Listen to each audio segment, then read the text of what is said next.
so we are kind of looking at the bigger challenges we're seeing. Obviously, we have these kind of three broad areas. The first one, I mean, you are the specialists in, which is kind of the technological changes. We see the question of how human intelligence is more and more kind of transferred to machines, so artificial intelligence. We see the Internet of Things, so physical objects being connected. We see augmented reality, offline and online coming together. And we see, of course, the cloud, which is helping us to decentralize our data. And so we kind of have this kind of technological changes. At the same time, we have the networked economy and new markets. So we see network models emerging. We see new customer segments, particularly also in developing countries, where previously unknown kind of demographics, particularly also in poverty contexts, become more and more as interesting as both consumers and customers. And then we have shifts in mindsets and needs, particularly in terms of the millennial characteristics. And so all of this kind of, in a way, triggers us to somehow rethink how organizations work. In terms of the first kind of broader development we're seeing is obviously the kind of technological change, and I'm sure there's a panel later on this where people will probably deep dive into the technological implications. But over the last years, we've obviously seen the kind of clouds emerging, particularly also in combination with mobile.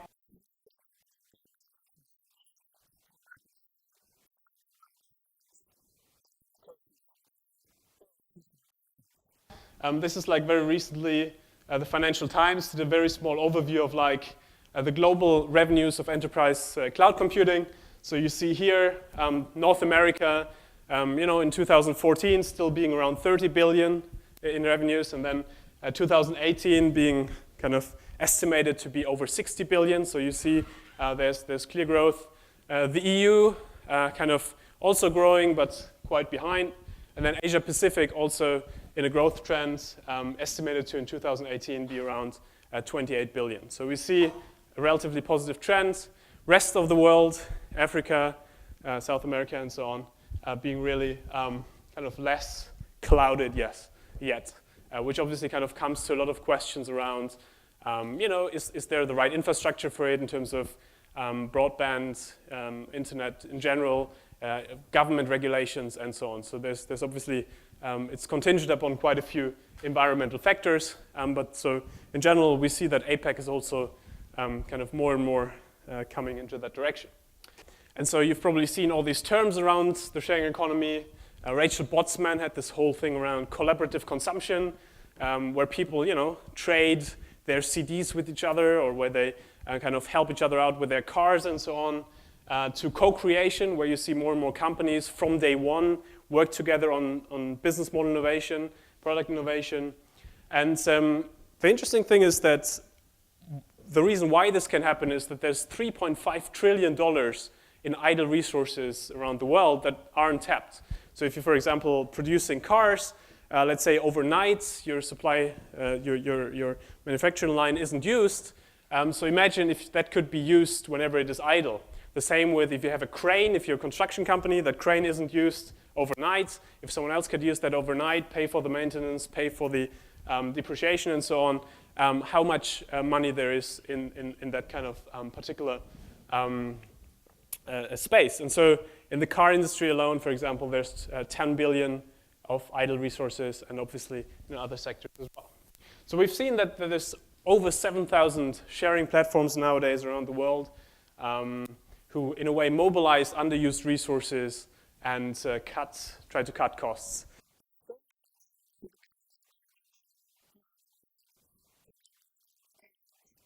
We've been working around the world, including poverty contexts, and what we've seen emerging across the world, across countries, across socio-demographic strata, is that people actually have nowadays, in that kind of realm of the most innovative people and those people who actually make things happen, an enlightened circle of needs. It's the idea that people want to fulfill these needs at the same time, and they also realize it's relational. In a knowledge economy, where what I can provide helps me then to achieve more, it's in my enlightened self-interest to be not too self-interested. So it's really about, in a knowledge economy, understanding that meaning and money need to kind of be implemented in a company at the same time, but at the same time, we also need to cater to the needs of others. And so what that means is, if we take that all together, so we have the kind of big technological changes happen, we have the sharing economy emerging, we have this kind of behavioral shift from first money, then a bit of meaning later, to let's combine money and meaning, we need new types of organizations. And so the kind of organization we've been developing over the last years, we call it the impact organization. So we've worked with a lot of companies across fields, and we've seen 5 key pillars that companies can adapt and that companies can focus on to really become both financially and socially successful and to really combine money and meaning. And then at that point say, okay, have both more productive employees, but at the same time also, make more profit and have a certain social environmental benefit at the same time. Another thing that we've seen with a lot of companies, and particularly those who scaled fast, is this whole idea of that it's always great to have a charismatic leader or a leadership team, but then also the question is how do you empower the followers so that they become brand ambassadors, that they become people who actually champion the organization. The second one is really about genuine values. We had a great discussion earlier with Grant. Grant is, I don't know if he's here yet, yeah. But we had a great discussion around the whole question of how do you actually across the organization implement values, particularly genuine values, and make sure that everyone in the organization relates to that. There's this one kind of occasion which I will never forget, and it's one of my absolute favorites. A company I used to work with a couple of years ago, I actually still work with them because they did actually change. And they used to, we did an exercise around, hey, our employee productivity is down, our customers don't really get excited about our company and so on. And so I asked them, okay, what do you actually stand for? I mean, apart from all these kind of different products you just told me, what do you actually stand for? And what do your employees stand for? Are they proud working for you? And there was a bit of silence. And I was like, come on, guys, what are your values? What are your corporate values? And so on. Silence, everyone pretending, to have something important to do on their phone and things. And then at some point, one of them said, well, let me quickly Google this. And so they literally went on Google, went on the homepage where the marketing department put up the values of the organization. What that obviously is, it's a marketing exercise. Nobody within the organization or outside the organization believes that, so nobody really believes in it stands for anything. What we've seen, though, is that organizations that are actually able to, from the selection process to the promotion process to the question of how people interact within the organization, are able to implement genuine values. It's a huge USP. It's actually something that makes people proud, makes people more productive, and gives them meaning.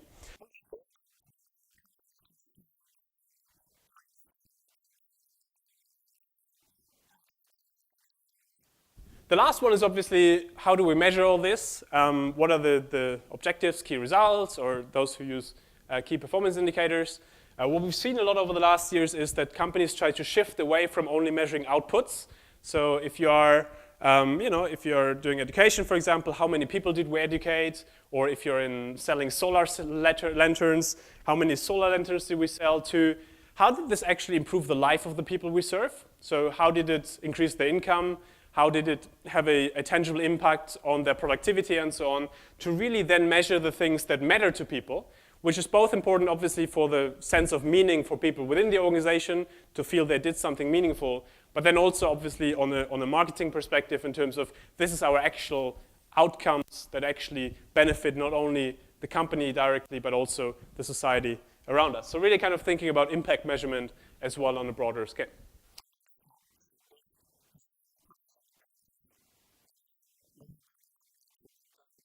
And then the third one and last one is really about how do we build effective networks, effective communities also. It's always interesting, we do mapping with companies, and if you ask people for the formal hierarchy and then ask people to map how decisions actually are getting done, it is very, very different, right? So there's a formal hierarchy where, oh yeah, he's the boss, but actually the boss might be completely out of the loop. And so the interesting thing is, as a corporate leader, particularly when you're kind of like in mergers and acquisitions, particularly when you're kind of trying to figure out how to integrate different parts of the company, it is less about the formal hierarchy. It is more about mapping the informal hierarchy, understanding who are the key nodes, and then focusing on the key nodes in terms of messaging, in terms of getting them on board, in terms of building communities for practice with them. On that note, I want to finish on a very brief idea of what I believe comes next. The first thing I think is, we discussed that in the morning briefly with Jerry and others, around that I think we're moving away more and more from only product innovation or only technology innovation to business model and systems innovation.